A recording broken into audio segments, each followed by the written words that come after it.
Saya jadi wartawan pertama tidak punya motor. Bayangkan, padahal itu alat utama. Yang kedua, ketika saya diamanati Pak Dahlan untuk mendirikan Radar Mojokerto. Ada perbedaan yang menurut saya ini mencolok. Karena saya tahu ketika saya jadi wartawan, sekarang saya juga tahu bagaimana teman-teman baru yang jadi wartawan itu. Saya tetap kepingin bagaimana ilmu yang saya miliki tidak hilang.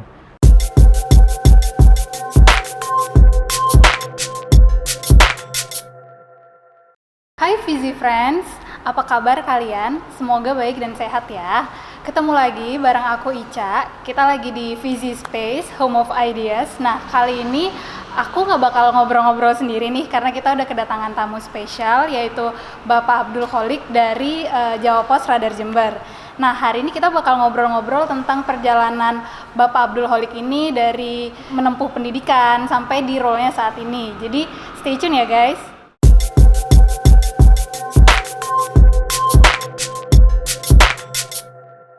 Selamat pagi Pak Abdul Kholik. Pagi Mbak Ica. Salam kenal Pak. Sama-sama, salam kenal juga. Iya, saya boleh panggil siapa nih Pak?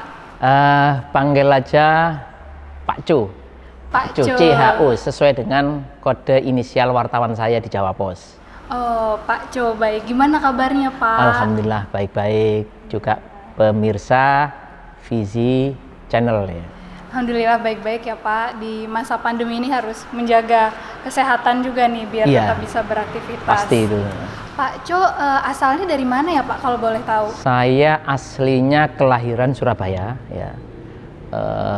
Rumah di Surabaya masih ada, dan setelah itu keliling lah ke beberapa kota. Arek Surabaya berarti Pak. Arek ya? Surabaya. Arek Surabaya. Bonek. Bonek ya, bonek. Kalau di Jembernya sudah berapa lama Pak? Saya di Jember mulai 2016, awal Februari 2016. Pindah ke sini, tugas di sini di Radar Jember. Berarti ini kurang lebih 5 tahun ya? Ini juga bulan Februari gitu? Iya, betul. 5 tahun, ya, masuk 6 tahun ya. Pak Co ini kan sekarang menjalani 2 role atau 2 profesi lah ya Pak, sebagai Direktur Jawa Pos Radar Jember dan dosen tetap di IAIN Jember juga gitu. Iya. Nah, berarti kesehariannya ini Bapak berkantor di 2 tempat ini ya Pak ya? Ya, begitulah sementara. Cuma yang memang tidak terlalu banyak tugasnya ya di kantor, di Radar Jember. Begitu juga di IAIN, lebih banyak pada ngajar, apalagi pandemi kayak gini nih, lebih banyak online kan. Lebih banyak online ya Pak ya. Kalau kesehariannya di Jawa Pos Radar Jember gimana nih Pak? Kalau boleh diceritain sama kita. Ya, kebetulan kalau sekarang era pandemi ini memang tidak semuanya masuk. Ada yang WFH, tapi untuk hari Senin ini sepertinya hampir seluruh karyawan masuk. Karena setiap Senin pagi itu mesti ada senam, kemudian briefing dan doa bersama. Sebagai upaya ya kita bekerja itu tentu ada upaya-upaya religius yang juga kita harapkan itu bisa mendorong dan membantu para karyawan untuk tetap punya semangat kerja yang tinggi. Kemudian kalau kebetulan untuk di Radar Jember ini sekarang ini kan media cetak itu sedang dalam ujian dalam tanda petik ya. Bukan ujian UAS ini ya.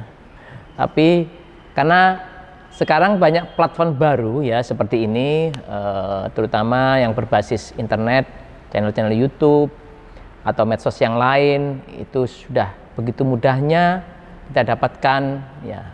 Era ini kan boleh dikatakan era disrupsi digital ya, yang itu mau nggak mau kita juga harus selaku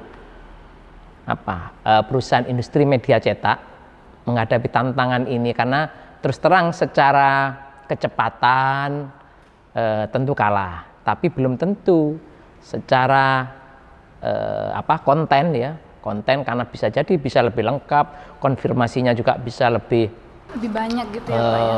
Iya, lebih imbang ya. Dan kalau media sosial kan mungkin agak beda ya, karena setiap orang bisa posting tanpa diverifikasi datanya. Ya, itu yang selama ini tetap kita berikan semangat kepada teman-teman di Radar Jember, jangan pernah kalah atau menyerah meskipun ada media-media baru yang bersifat digital. Dan kita pun juga menyiapkan juga media digital untuk menandingi untuk menghadapi era ya Pak ya. Ya, era ya sekarang inilah era disrupsi digital ini. Itu beberapa.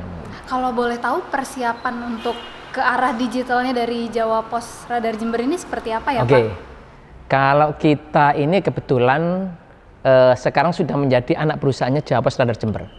Namanya PT Jember Inter. Kalau yang cetak itu Jember Intermedia Pers. Tapi kalau yang digital PT Jember Intermedia Digital. Nah, ini kebetulan sudah dalam bentuk perusahaan. Ini dapat pengakuan dari Kemenkumham itu sejak tahun 2018. Dan kita sudah beroperasi. Kita sudah punya beberapa channel, termasuk YouTube itu juga sudah acaranya juga sudah sudah rutin. Misalnya tadi malam ada acara mistik. Begitu juga yang lain ada cokoco, bahasa agak berbahasa Madura, cokoco itu. Bahasa Jember ya Pak ya. Bahasa Jember iya, apa cokoco itu apa cokoco itu? Kayak bully gitu ya. Oke. Begitu juga kita sudah juga punya berkembang yang di Lumajang. Semeru TV itu juga punyanya Radar Jember. Di sana juga sudah rutin, bahkan juga mulai garap-garap film juga. Sekarang lagi garap film juga kerjasama sama Perhutani di Lumajang. Banyak Mbak ininya, termasuk siaran-siaran langsung lewat Instagram, lewat YouTube sama Facebook itu juga sering kita lakukan. Ya, ini memang ini artinya kan penggabungan antara media cetak sama konvergensi media. Ini yang memang harus kita lakukan menghadapi era sekarang ini. Nah, kalau boleh tahu nama channelnya nih Pak untuk media digitalnya Radar Jember, biar sekalian kita promo buat audiensnya Fizi gitu ya kan. Yang online-nya itu radarjember.id. Ini Anda bisa atau pemirsa semua bisa membaca berita-berita Jawa Pos Radar Jember di radarjember.id.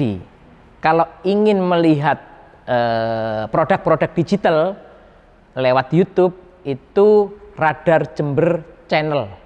Nah, kalau di Instagramnya itu coba diklik Radar Jember aja. Radar Jember pasti keluar di Instagram.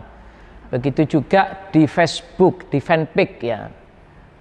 Bahkan di TikTok, yang terbaru TikTok dan langsung lumayan melejit itu. FYP ya, view-nya gitu ya, iya, Pak ya? Viewernya ya, viewer atau follower kalau di TikTok itu ya, itu cukup banyak. Kebetulan awal Januari ini kita terima karyawan untuk digital itu 6 baru. Itu kita proses lewat magang dulu 3 bulan, kita buka magang, ternyata peminatnya meludak. Padahal itu magang itu tidak kita gaji. Jadi tapi mereka akan dapat sertifikat, dapat pengalaman, dan dari 12 yang kita kasih kesempatan magang yang daftar itu sekitar 60-an. 12 akhirnya dari 12 itu kita ambil 6. Untuk videografi, konten kreator, copywritingnya juga ya Pak. Istilah-istilahnya desain grafis, kemudian juga host. Itu yang kita ambil, dan baru semuanya hampir ada yang baru lulus, ada yang belum lulus, baru ada yang lagi nggarap skripsi semester akhir, bahkan ada juga yang perotolan sekolah, bahkan juga ada yang lulusan SMK kemudian sekarang masuk semester kedua berarti di UNED.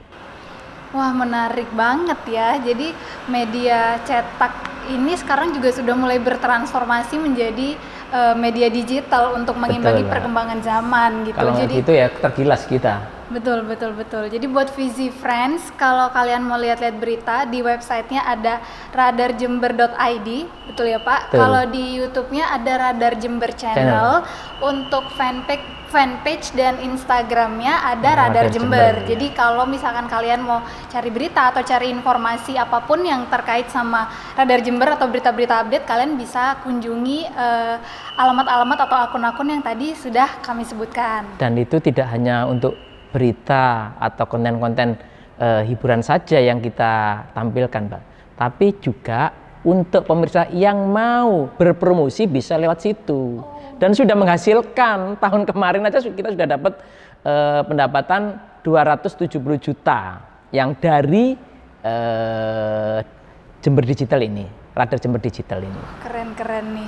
Jadi ada tambahan informasi nih Vizi Friends, kalian kalau mau berpromosi juga bisa melalui medianya Radar Jember gitu ya Pak ya. Betul.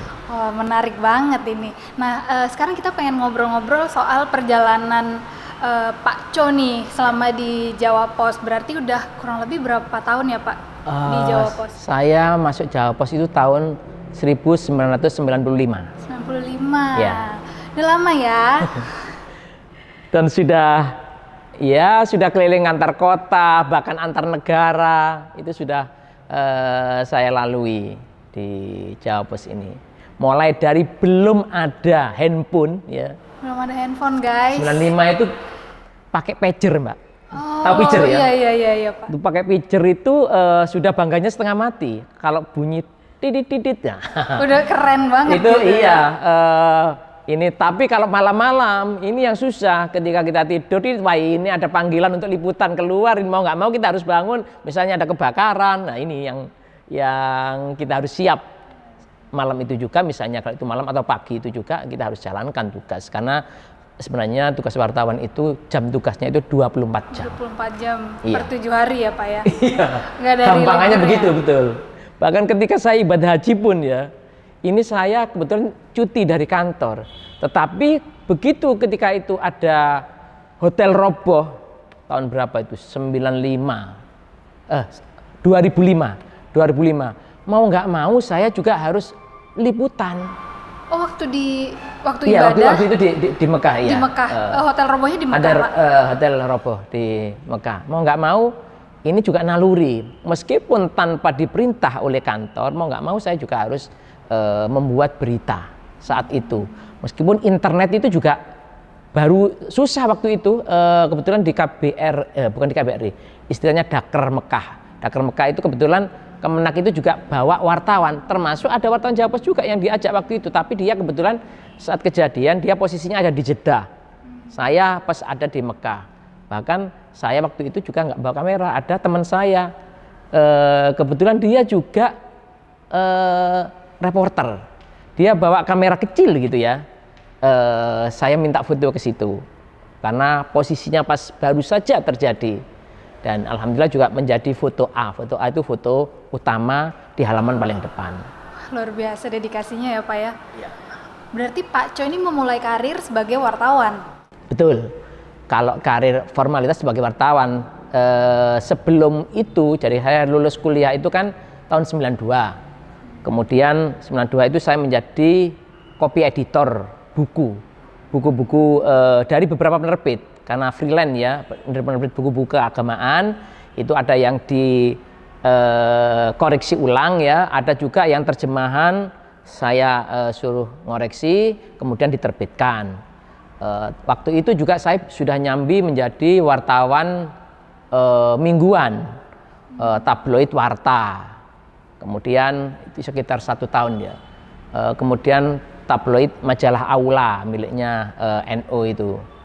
Baru setelah itu saya ada kesempatan daftar di Jawa Pos, saya daftar dan alhamdulillah keterima, termasuk juga barengan sama almarhum Yuyung Abdi yang kemarin ya 3 hari atau 4 hari yang lalu itu meninggal, fotografernya Jawa Pos yang dia sudah pensiun dan kemudian ngajar, dia juga sudah doktor, cukup fenomenal itu ya. Itu juga barengan sama saya masuknya di Jawa Pos. Berarti awal karirnya ini sempat copy editor. Copy editor itu berarti ada penulis yang membuat buku, kemudian iya, saya ngoreksi. Dikoreksi iya. gitu ya Pak, dibaca ulang kalau ada yang perlu betul, disesuaikan. Ya, untuk bahasanya disesuaikan, okay, ada tulisan yang salah, ada yang pemahaman yang misalnya kurang bisa dipahami, yaitu yang tugasnya editor. Kurang lebih kayak gitu Visi Friends, copy editor itu. Kan kalau profesi wartawan mungkin udah familiar ya Pak, tapi copy editor mungkin ada yang belum familiar gitu. Berarti memang Pak Cho ini suka dunia tulis menulis gitu ya? Iya, saya ini berangkatnya dari awal kebiasaan saya suka membaca. SD itu karena saya SD-nya dulu itu di Lamongan ya, ikut Pak D. Kebetulan Pak D punya yayasan pendidikan ya, dari mulai TK Rodul Atfal, PAUD ya TK, kemudian MI, kemudian juga di rumah itu dilakukan sebagai pondok kecil untuk nampung orang-orang dari luar desa atau luar daerah untuk sekolah sekaligus ngaji di Pak D saya itu di Lamongan. Dan setiap pekan ya, setiap wage itu saya biasanya memborong komik di pasar itu, komik cerita-cerita sejarahnya Nabi atau cerita-cerita yang lain. Yaitu tumbuh baru setelah SMP saya biasa ngirim ke majalah anak-anak. Itu semulai hobi saya memang, ngirim apapun tulisan, bahkan gambar, termasuk juga materi-materi membuat TTS sampai berlangsung SMA. Dan saya SMA di Surabaya SMA 8 ya. Saya ngelola majalah dinding sama majalah sekolah. Okay. Baru ketika di IN, jadi ini sekaligus motivasi. Saya kenapa dari SMA negeri umum ya, kemudian masuk ke IN. Motivasi saya itu bukan semata-mata ingin mendalami ilmu agama, tidak. Tapi justru saya kepingin jadi wartawan loh, masuk IAIN. Ini yang aneh kan? Iya, menarik loh. Dakwah itu memang sama dengan komunikasi kalau di umum ya. Dan kebetulan saya tanya waktu itu, banyak wartawan alumni IAIN itu yang menjadi wartawan di Jawa Pos waktu itu. Kemudian juga di beberapa media. Itu yang akhirnya saya tanya kepada masih family saya yang kuliah di sana. Oh iya, ternyata materi 42% waktu itu, 42% itu materinya tentang dunia jurnalistik. Loh, ini yang akhirnya menarik. Waktu itu di Surabaya sudah ada yang namanya AWS, Akademi Wartawan Surabaya, tapi saya tidak milih ke sana. Saya milih ke IAIN. Di samping mungkin termasuk juga agar ada tambahan ilmu agama ya. Itu. Dan di kampus IAIN itulah saya langsung mulai semester awal sudah aktif di majalah kampus.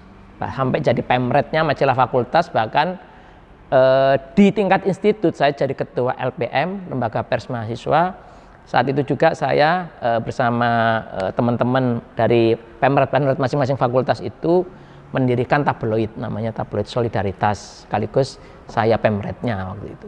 Yang sejak itulah semakin terasah lah secara skill maupun wawasan jurnalistik saya.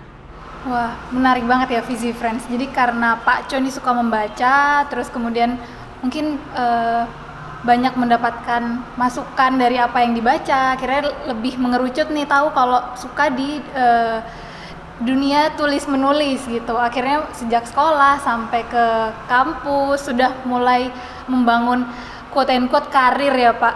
Ya, betul. Di bidang tulis menulis, sehingga akhirnya align atau sesuai dengan jalur karir yang dipilih di Jawa Pos ini dan berlangsung sampai sekarang gitu. Wah, menarik banget ya. Kalau di generasi sekarang Pak, orang kan nyebutnya generasi milenial nih ya. Banyak bicarakan mengenai passion. Generasi sekarang tuh pengen cari passion, apa yang dia suka gitu.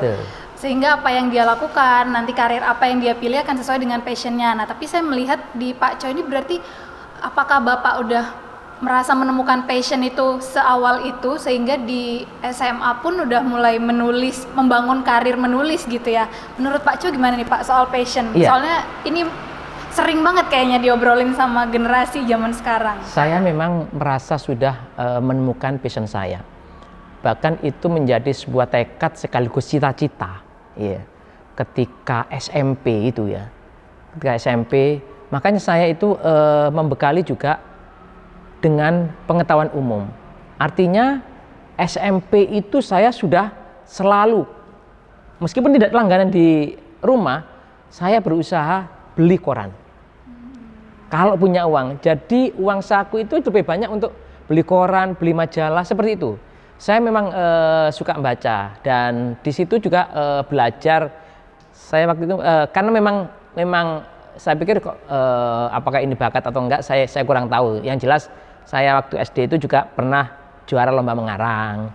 Kemudian ketika SMA itu saya pernah juara lomba meresensi buku. Ini mungkin saya pikir pembekalan secara nggak langsung itu menjadi bekal pada diri saya.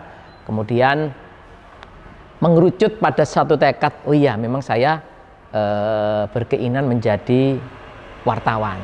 Dan kenapa saya milih Jawa Pos? Nunggu. Jadi kalau dulu itu kan tidak setiap tahun ada rekrutmen, Mbak. Tidak mesti. Jadi sesuai dengan ada kebutuhan, itu nunggu saya. Makanya ketika masuk itu kan syaratnya cukup berat juga sih.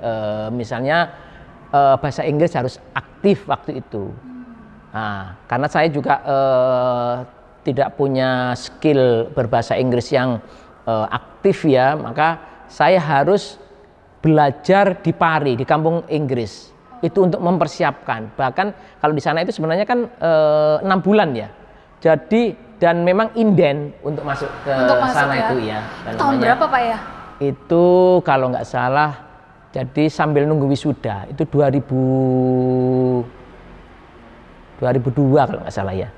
2002. Kemudian ya sebenarnya ketika tes itu sudah agak-agak ya, tapi masih bisa lah. Tapi juga lama nggak pernah dipakai. Mungkin sampai sekarang juga pasif jadinya. Nah itu syaratnya begitu, dan IP itu harus 3 untuk sosial, minimal 3. Lah, kenapa ketika saya kuliah habis, IP saya itu belum sampai 3. Mungkin sekarang nilai itu beda ya sama sekarang. Beda. Sekarang nilai 3, 4 itu yang terakhir. Dulu enggak. Jadi IP saya itu tidak sampai 3 sehingga saya ngulang mata kuliah yang dapat C atau yang dapat 2 sampai dapat 3 kan. Nah, sehingga IP saya 3,01. Bayangkan IP 3,01 itu pun menjadi wisudawan terbaik nomor 2. Sekarang kan ada IP 4 itu wisudawan, sudah nilainya beda jauh sama dulu. Dan akhirnya ya pengalaman-pengalaman itu yang saya jadikan bahan untuk masuk di Jawa Pos. Gitu. Menarik banget ya, jadi struggle-nya itu terasa sekali gitu dari Pak Choi ini dari kuliah gitu ya, dari berkuliah sampai memulai karir di Jawa Pos. Lurus ya. Siratal mustaqim memang di jalur tulis menulis. Keren banget, berarti pesannya nih guys, do more of what you love mungkin ya. Jadi Pak Choi ini udah tahu, saya tuh suka membaca, saya suka menulis. Jadi beliau melakukan hal itu secara berulang-ulang sampai akhirnya menjadi expert atau ahli di bidang itu gitu. Nah, kalau boleh tahu nih Pak Choi, dari 26 tahun karirnya di Jawa Pos ya Pak, momen yang paling memorable mungkin ya, yang paling berkesan gitu, apa Pak? Ada 2 menurut saya. Yang pertama, mungkin 3 ya. Yang pertama itu ketika saya baru pertama jadi wartawan, saya ditugaskan di Lamongan. Tempat masa kecil ya Pak ya? Iya, masa kecil saya di Lamongan untuk SD SMP baru ke Surabaya. Saya di sana itu saya nggak tahu, panggil, awakmu berangkat ke Lamongan, kata sekretaris redaksi. tak sangoni film 10 roll. Waktu itu Gak disangoni uang saya. Loh, alamatnya di mana? Di lamongan kantornya Jawa Pos. Delek ono dhewe, cari sendiri. Nah, ini karena saya sudah tekad saya ya, apa susahnya cari, hati saya begitu. Saya berangkatlah ke sana. Saya jadi wartawan pertama tidak punya motor. Bayangkan padahal itu alat utama. Saya berangkat ke sana hanya disangoni ya, 10 roll film. Karena waktu itu belum ada kamera digital. Kebetulan saya sudah punya kamera baru, udah punya 2 waktu itu, kamera SLR ya, yang juga saya beli dengan susah payah itu. Ketika di sana ya ini, saya selama 2 minggu itu tidur di kantor PWI. Kebetulan ada temen wartawan Karya Dharma dulu itu masih anak perusahaan Jawa Pos.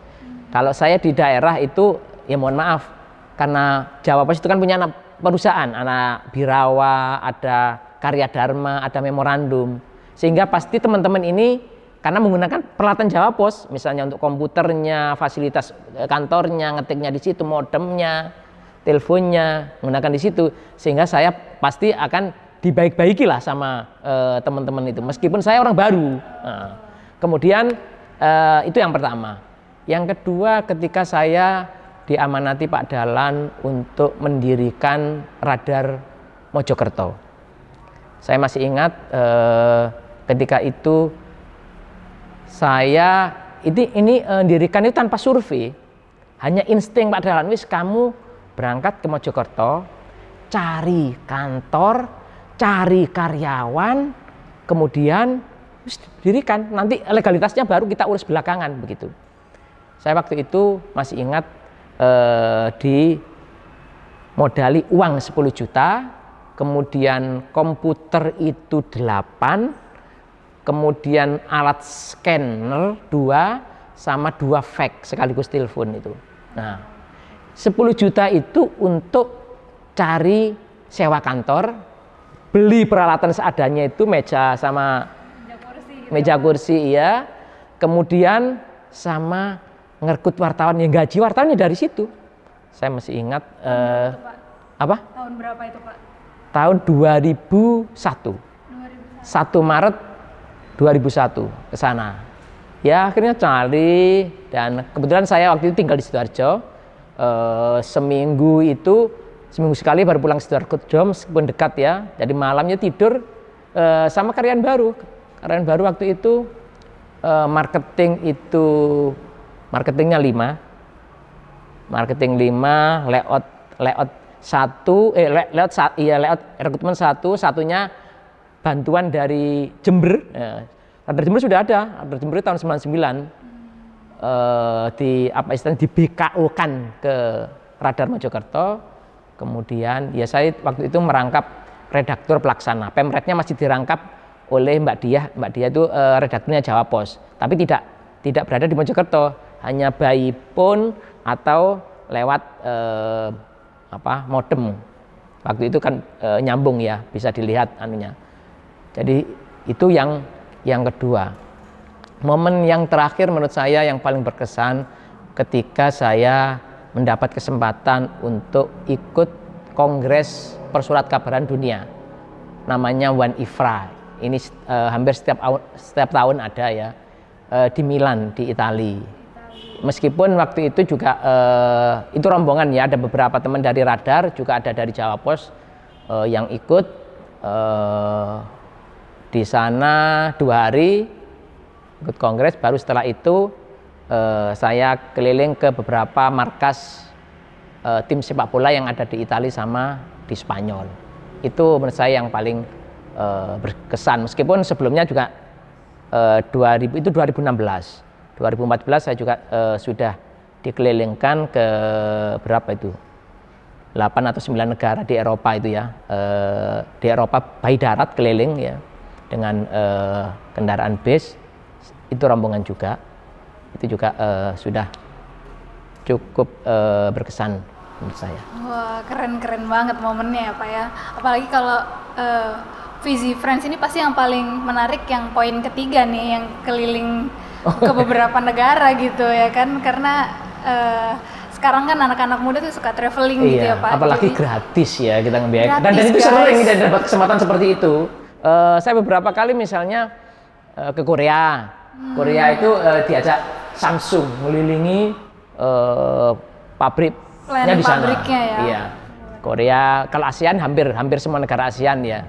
ASEAN, kemudian ke Turki 2 kali malah. Jadi September ke Turki, Desember berangkat lagi ke Turki, tapi sama-sama keluarga. Yang satunya bukan urusan kantor, tapi sama keluarga karena Luar biasa. berangkat umroh sekaligus Jadi, ke Turki. Guys, gitu. ternyata profesi jurnalis atau wartawan itu ya nggak cuman membuat berita aja ya, membuat liputan atau mencari berita gitu. Ternyata travelingnya luar biasa juga guys, luar biasa dan gratis gitu. Jadi mungkin kalau ada Visi Friends yang tertarik nih untuk berkarir di dunia jurnalistik, ya itu juga membuka banyak opportunity gitu ya ke depannya buat teman-teman. Jadi sekarang kita pengen ngobrol-ngobrol soal ini Pak, jalur pendidikan yang Bapak tempuh nih. Tadi kan S1-nya di Fakultas Dakwah IAIN Surabaya, kemudian S2-nya di Ilmu Komunikasi. Tadi kan Pak Co udah jelasin bahwa sebenarnya Fakultas Dakwah itu ya 40%-nya membicarakan tentang jurnalistik gitu, nyambung dengan pasca sarjananya di Ilmu Komunikasi. Tapi guys, Pak Co ini ternyata juga sedang melanjutkan pendidikan doktoral, betul ya Pak ya? Di bidang administrasi gitu. Nah, ini kan tadi dakwah dan ilmu komunikasi itu kita udah dapat nih alignment-nya atau sambungannya. Nah, sekarang di bidang administrasi gitu. Kenapa nih Pak Co kok milih doktoralnya di bidang administrasi? Sebenarnya banyak faktor, tidak hanya masalah saya nekuni karena saya sekarang banyak terkait sama manajemen di perusahaan ya. Tetapi ini juga persoalan waktu sama tempat. Saya sebenarnya lebih tertarik terus berkarir di jurnalistik ya. Tapi kebetulan di Jember itu kan nggak ada. Ada media itu di UNER. Itu pun tidak berdiri sendiri. Yang komunikasi berdiri sendiri itu ada di Unpad Pajajaran, terlalu jauh. Ke Surabaya aja pun mungkin saya juga berpikir untuk waktu. Apalagi saya sudah mulai 2 dan saya juga tidak selama kuliah ini juga masih nyambi ngajar, kemudian juga di radar juga. Nah, ini yang saya pikir akan kesulitan membagi waktunya. Apalagi nanti kalau misalnya bimbingan harus wirawiri ke Surabaya misalnya, belum teorinya selama berapa 3 atau 4 semester. Nah, makanya saya coba juga dari sisi usia saya juga sudah tergolong uzur ya.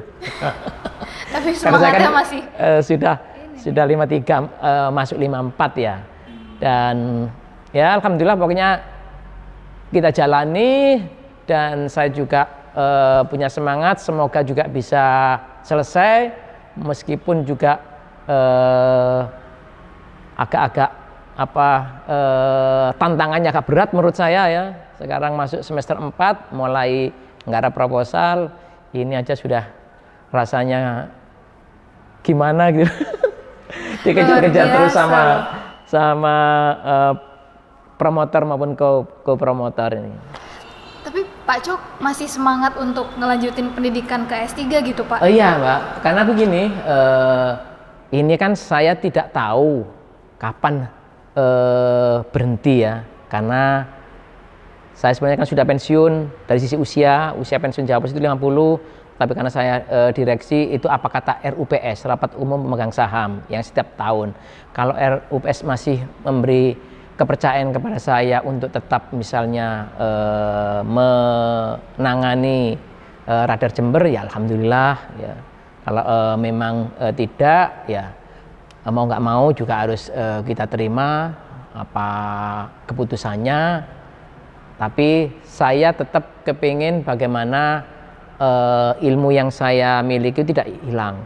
Makanya saya itu juga seneng ngajar. Di samping juga ketemu sama mahasiswa mahasiswi ya mungkin bisa menyegarkan mata ya karena begitu gitu.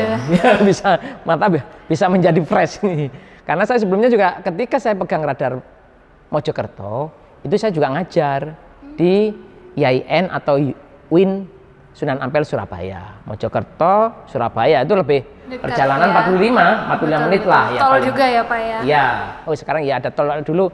Dulu sudah. Dulu sudah. Oh belum sih. Saya enggak. Dulu sudah ada sih tol Mojokerto Surabaya saya. Tapi kalau dulu kan memang ya inilah apa ya, selain passion saya di jurnalistik, saya juga seneng karena berbagi ilmu itu kan juga apa bisa menjadi tabungan kita di akhirat kelak juga ya. Tidak semata-mata nilai misalnya bayarannya, karena bayarannya itu juga kecil. Kalau di sini itu di bawah UMR, dosen di bawah UMR. Kalau ketika saya ngajar di IAIN itu satu mata kuliah itu dibayarnya 1 semester baru dikasihkan. Kalau nggak salah waktu itu ya 800.000 1 semester ya. Makanya ini bukan semata-mata kita mencari secara ekonomi ya, tapi kita bagaimana berbagi. Yang kedua agar pengalaman-pengalaman kita, kemudian wawasan kita itu tidak hilang. Bagaimanapun kalau misalnya apakah ilmu atau pengetahuan itu sering disampaikan itu tidak akan habis, malah bertambah. Apalagi terjadi komunikasi ya sama mahasiswa, sama dosen yang lain. Lah inilah akan semakin terasah. Luar biasa sekali guys. Semoga lancar ya Pak ya pendidikan doktoralnya mohon doanya di bidang administrasi ini gitu. Kalau melihat journey-nya Pak Co nih mungkin secara personal dan profesional ya, ada nggak sih Pak momen dimana mungkin momen terendah ya, nggak harus momen kegagalan sih, tapi kan kadang ada di dalam selama kita menjalani hidup kayak ada momen yang susah menurut kita gitu. Kalau Pak Co pernah merasa kayak gitu juga nggak Pak? Ya pasti ada. Yang pertama ini ketika saya lulus itu secara otomatis saya kan tidak terima uang, ya meskipun itu uang jajan ya dari orang tua. Tapi saya berusaha payah juga bertekad jangan sampai saya merepoti lagi orang tua saya, karena saya sudah sampai dikuliahkan S1. Itu saya sudah harus bersyukur. Meskipun ketika S1 itu sebenarnya saya juga saya terima beasiswa itu 2. Meskipun sebenarnya itu tidak boleh, tapi nggak tahu saya kenapa terjadi. Saya terima beasiswa Super Semar ya dari pemerintah Pak Harto waktu itu kan. Kemudian juga terima beasiswa Jarum yang angkatan pertama, Beswan Jarum namanya, beasiswa Jarum itu semester 5. Jadi saya ketika itu masih terima beasiswa Super Semar, saya terima beasiswa Jarum. Waktu itu memang kayaknya fakultas itu mencari orang ya aktivis tapi akademiknya bagus, IP-nya bagus. Coba bayangkan tadi IP tidak sampai 3 itu sudah bagus ya. Sekarang IP 4, 3,9 begitu. Dulu sudah bagus itu. Nah, ini kemudian mungkin langsung dimasukkan begitu saja. Saya karena saya juga aktivis ketika kuliah dan dapat beasiswa itu lah. Ini yang pertaruhan saya ketika saya sudah dari Pare khusus bahasa Inggris itu selama mungkin 8 bulan ya. 8 bulan saya bertekad banget waktu itu supaya bisa bahasa Inggris secara aktif sebelum masuk yang BSc istilahnya, BSc resmi, kelas resmi yang inden itu masuknya 3 bulan sebelumnya daftarnya itu saya harus membekali diri supaya tidak tertinggal ya, supaya bisa nutut sama siswa yang lain karena tidak ada kualifikasi di situ barengan sama lulusan SMP, lulusan SMA campur satu kelas. Saya kan malu misalnya saya nggak bisa ya. Makanya saya sebelum masuk resmi kelas resmi BSc itu ya Saya kursus dulu di sebelah-sebelahnya itu banyak tempat kursusan. Sampai masuk saya di 2 kursus, 3 kursusan sama di BSC itu untuk membekali diri itu. Lah, itu yang memotivasi saya begitu sampai lulus ya. Saya ini sudah nggak dapat jatah uang jajan dari orang tua. Saya harus menghidupi diri saya sendiri. Saya lepas dari orang tua itu harus kos ya, kos cari uang sendiri. Saya sudah nyoba editor itu sebenarnya cukup lumayan, cuma saya nggak kuatnya itu kan harus mata sama duduk. Sebenarnya waktu itu lumayan dari sisi, jadi per lembar itu 500 rupiah, ngoreksi per lembar itu 500 rupiah. Itu kalau buku berapa halaman tinggal mengalihkan itu ya, cuma yang agak susah karena basic saya itu bukan agama, karena buku-buku keagamaan ada kalau misalnya harus mentaskeh istilahnya ya, ayat-ayat Quran, hadis ini benar atau enggak, saya tidak bisa itu. Saya harus ke teman saya, punya teman yang teman itu sekarang juga menjadi pemilik penerbit yang cukup besar ya, Khalista namanya di Surabaya, itu penerbit buku-buku keagamaan. Itu memang karena dia basicnya dari pesantren, anaknya kiai juga, teman saya itu sama dia saya minta bantuannya. Dan itulah masa-masa yang menurut saya perjuangan sampai kemudian diterima di Jawa Pos, dan mungkin juga tergolong saya menikahnya itu terlambat karena usia 30 baru menikah. Setelah keliling dari Lamongan balik Surabaya kemudian ke Bojonegoro ya, Bojonegoro balik Surabaya, baru Surabaya Sidoarjo terus Mojokerto itu. Baru dari Mojokerto ke Banyuwangi baru ke sini. Itu beberapa pengalaman, tetapi pengalaman pahit juga pernah ketika berkarir di wartawan ya.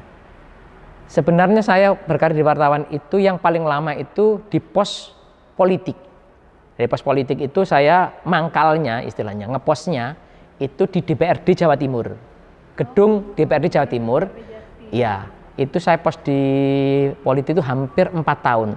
Sama di kantor gubernur, di Gerahadi ataupun di Jalan Pahlawan ya.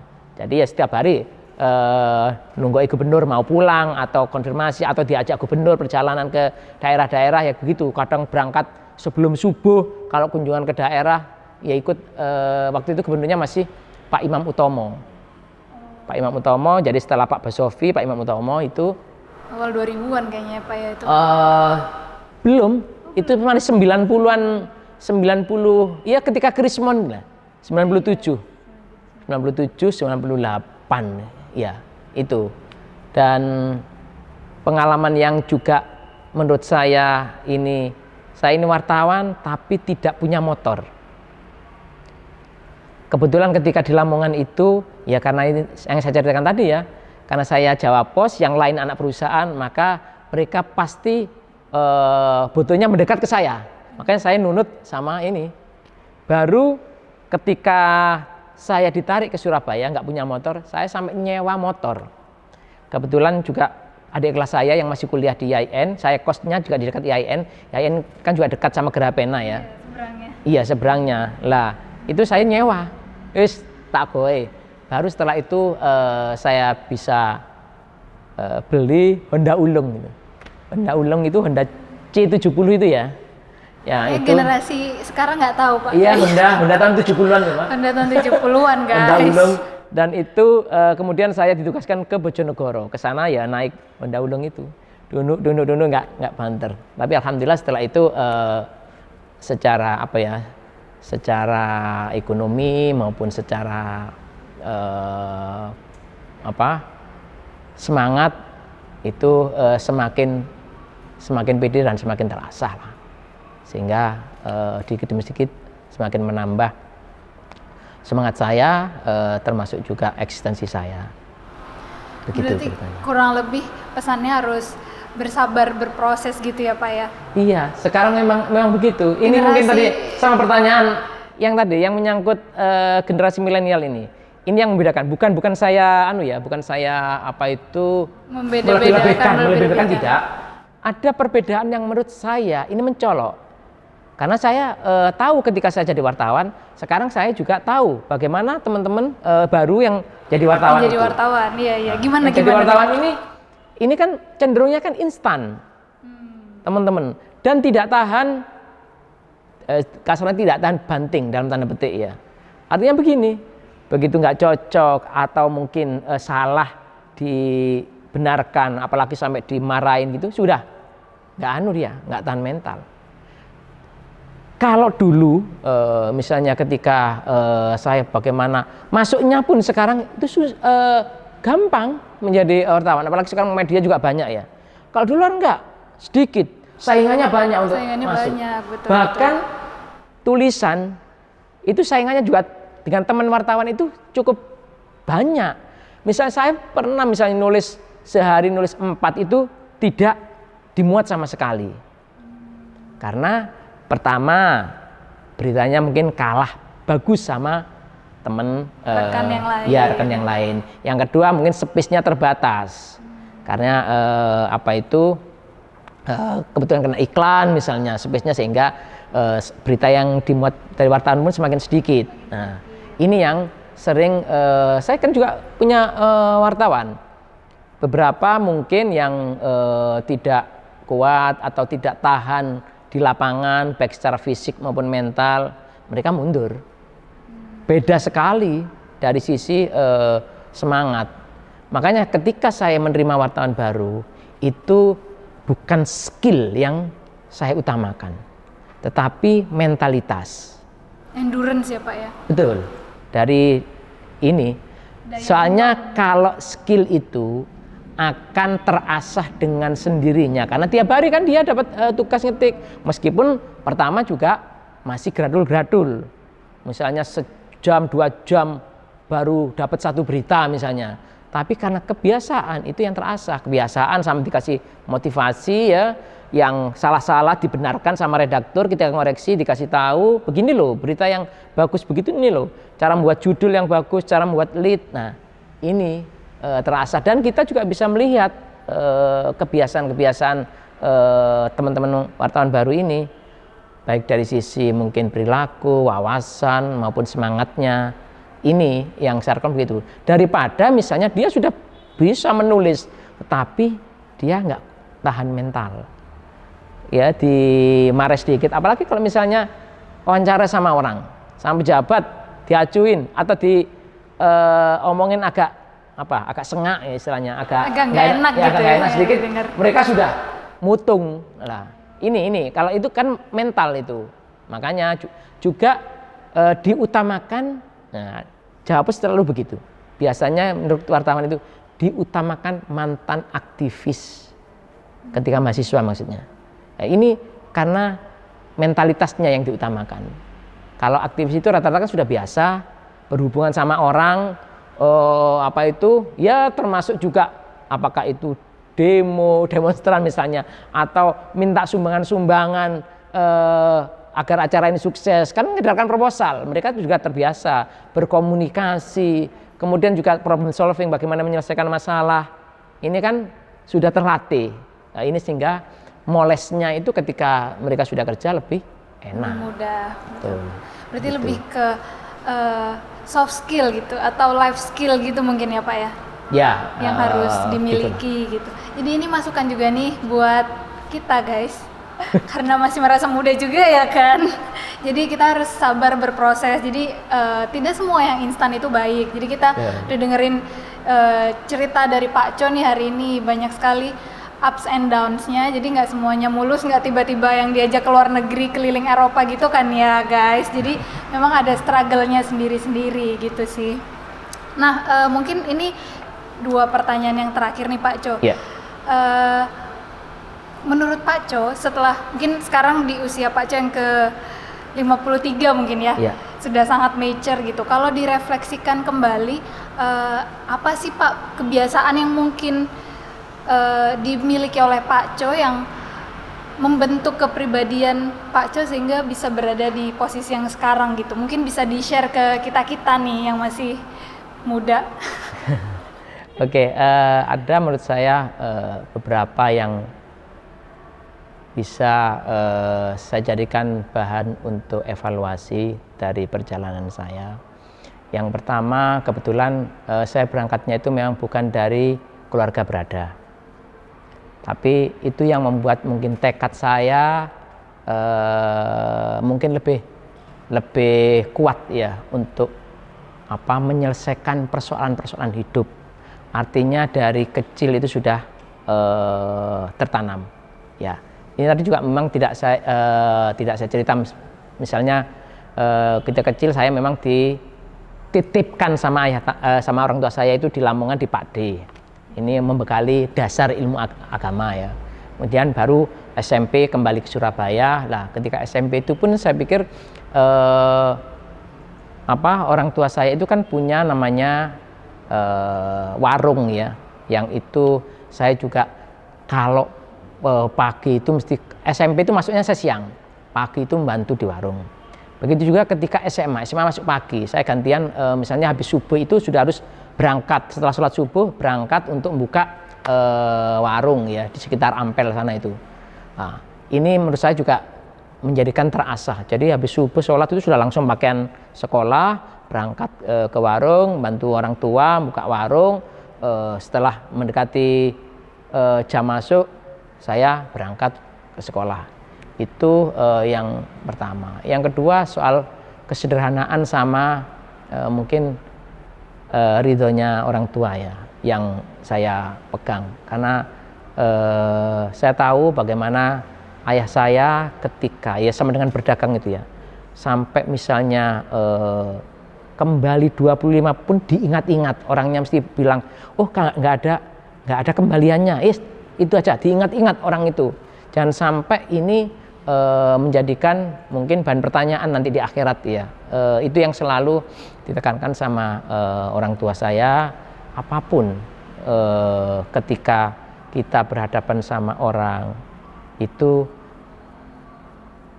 istilahnya ngendai andap asor, atau jangan merasa wah gitu, apalagi kalau misalnya punya kekayaan, punya jabatan ataupun kekuasaan misalnya, itu harus tetap seperti padi ya, seperti pohon padi yang harus merendah. Kemudian juga jangan menjaga jarak sama teman orang lain sehingga terlihat eksklusif gitu ya. Itu jangan sampai seperti itu. Biasakan misalnya kita berbaur, itu yang juga menjadi yang harus saya lakukan sesuai dengan apa yang diajarkan oleh orang tua saya. Itu saya pikir itu Mbak Ki. Menarik sekali ya. Jadi Pak Co ini kalau dari ceritanya, kalau boleh saya simpulkan, hubungannya sangat dekat dengan keluarga ya, khususnya dengan orang tua. Terus juga ada nilai-nilai yang ditanamkan di keluarganya Pak Co, yaitu kesederhanaan, kemudian kerendah hatian mungkin ya. Jadi bagaimana kita memperlakukan orang lain sebaik-baiknya, begitulah ya Pak, kurang lebih. Kalau sebenarnya kalau dekat sama orang tua dekat ya, tapi sama saudara-saudara mungkin tidak terlalu dekat ya. Karena apa? Karena saya dengan saudara itu sering kali terpisah. Misalnya tadi saya ke Lamongan, terus ketika saya balik ke Surabaya, kakak saya misalnya mondok di Gontor yang besar juga, meskipun belum berumah tangga tapi dia juga kos ya, cari penghidupan sendiri. Yang lain juga ada yang ke Jakarta, kerja di Jakarta, sehingga terpisah, tetapi tetap komunikasi. Tapi yang sekarang justru saya yang menemukan merasa dekat itu justru dari keluarga istri saya, sehingga ini juga yang selalu bagaimana saya dekat harus sama anak-anak ya, meskipun sekarang juga terpisah semua. Dari 3 anak saya ini tak ada yang di rumah.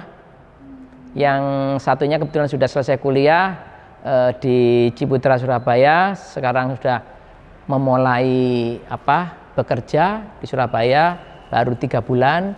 Yang kedua ini mulai SMP sampai sekarang kelas 2 itu mondok di Malang ya, mondok tahfidz. Yang ketiga ini kelas 2 sanawiyah di sini, mondoknya di Jember ya. Tapi ya kalau hari Minggu pulang. Kalau Minggu pulang, Minggu pagi saya jemput, Minggu sore. Jadi quality time. Iya, quality time-nya itu kurang, tetapi untuk komunikasi ini yang selalu kami lakukan. Terutama istri saya yang setiap misalnya minggu malam, karena boleh menelpon ya ke pondok, itu hanya bolehnya nelpon minggu malam. Itu selalu dilakukan, kadang video callan sama anak yang di Surabaya. Tapi yang anak di Jember ini nggak bisa karena tidak boleh bawa handphonenya hanya ketika daring ini. Hanya daring ini boleh, sekolah daring itu. Biasanya juga nggak boleh bawa handphone, tapi karena daring akhirnya boleh bawa handphone. Ini yang kita tekankan, saya biar tidak jauh sama anak-anak, begitu juga anak-anak. Mesti yang satu itu, yang cewek misalnya, yang mondok di Malang mesti tanya, kalau misalnya kemarin misalnya nggak berhasil dihubungi masnya yang di Surabaya, Mas gimana Bun, kok nggak kemarin nggak telepon atau nggak bisa diajak komunikasi, selalu begitu. Nah, ini yang saya tekankan agar mereka saling mensupport nanti, meskipun sekarang posisinya dia terpisah. Ya. Wah, menarik sekali Pak Co ini menjalani 2 profesi gitu ya, sebagai direktur Jawa Pos Radar Jember, kemudian juga sebagai dosen tetap, tapi juga selalu menjaga quality time dan kehangatan bersama keluarga gitu. Senang banget nih Pak Co, hari ini kita bisa punya kesempatan untuk ngobrol-ngobrol banyak sekali sama Pak Co. Ini nggak kerasa kita udah lebih dari sejam kayaknya Pak Co, dan banyak sekali yang kita pelajari dari perjalanannya Pak Co. Dari menempuh pendidikan, kemudian memulai karir, kemudian sampai ada di posisi yang sekarang. Tentunya semua tidak mudah guys, jadi ada proses yang harus dilalui, ada tahapan-tahapan yang mungkin tidak mudah, tapi tetap harus dilalui gitu ya Pak Co, supaya kita bisa bertumbuh menjadi pribadi yang lebih baik ke depannya gitu. Jadi sekali lagi terima kasih banyak Pak Co, senang sekali Vizi Space bisa punya kesempatan buat ngobrol-ngobrol bersama Pak Co. Semoga lancar role-nya di Jawa Pos maupun di IAIN sebagai dosen, kemudian lancar juga pendidikannya dan sehat-sehat selalu ya Pak. Amin. Salam untuk keluarga. Oke, sekian dulu podcast kita hari ini guys. Jangan lupa jaga kesehatan di masa pandemi ini, dan sampai ketemu di podcast selanjutnya. Kita say bye dulu ya Pak Co. Bye-bye. Terima kasih, bye-bye.